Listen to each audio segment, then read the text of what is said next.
Everyone can see, I don't know that you have to be a neurologist to figure out that Joe Biden is struggling with something. And it's something that we have seen flecks of, I think, over the last year. A lot of my friends who work in spaces where they have been in close contact with him, not just at the White House, but members of Congress and their staff, have seen certain things that they found fairly concerning. Okay, the man is 81 years old, Democratic Party. You knew he was 81 years old when you nominated him. You didn't want an open primary. This has been a lingering thing that has been in the air for more than just June 27, 2024.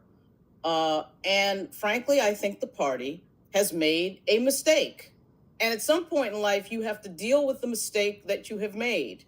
And you have to deal the cards that you have to play the cards that you're dealt, particularly when you have 190 days to an election.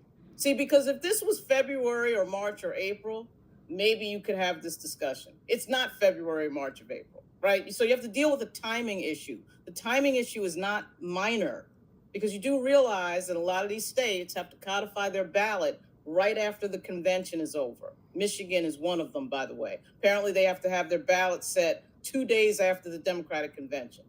Now, some of these states that have to have their ballot set can't just switch the name on the ballot just like that. It requires some sort of legal process that, of course, nobody has an answer to because this has never happened before. So the so-called leadership of the Democratic Party, many of whom have been around for 3 and 4 decades. They're not as young as Ron Reynolds. They're way older than Ron Reynolds. They could be Ron Reynolds' parents. And I'm talking about Nancy Pelosi. I'm talking about Chuck Schumer. I'm not talking about former President Obama, or Hakeem Jeffries, but you got to wake up. You knew that there was an existential threat called Donald Trump. We've known that for 4 years. We knew this guy was going to run again. You knew that your nominee was 81 years old.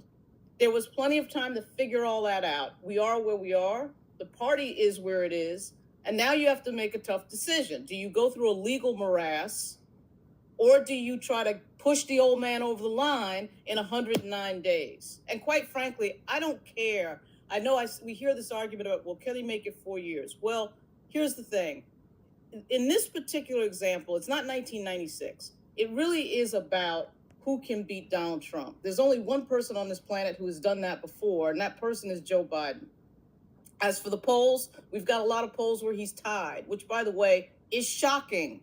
You had the Democratic Party beating up on their candidate for 3 weeks, and he's tied in a lot of these major polls. The Siena, New York Times, many of these he's tied.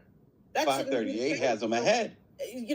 Some of them have him ahead, which to me, I don't understand. Think about where the polls would be if the Democrats had fallen in line and supported their candidate. Yeah.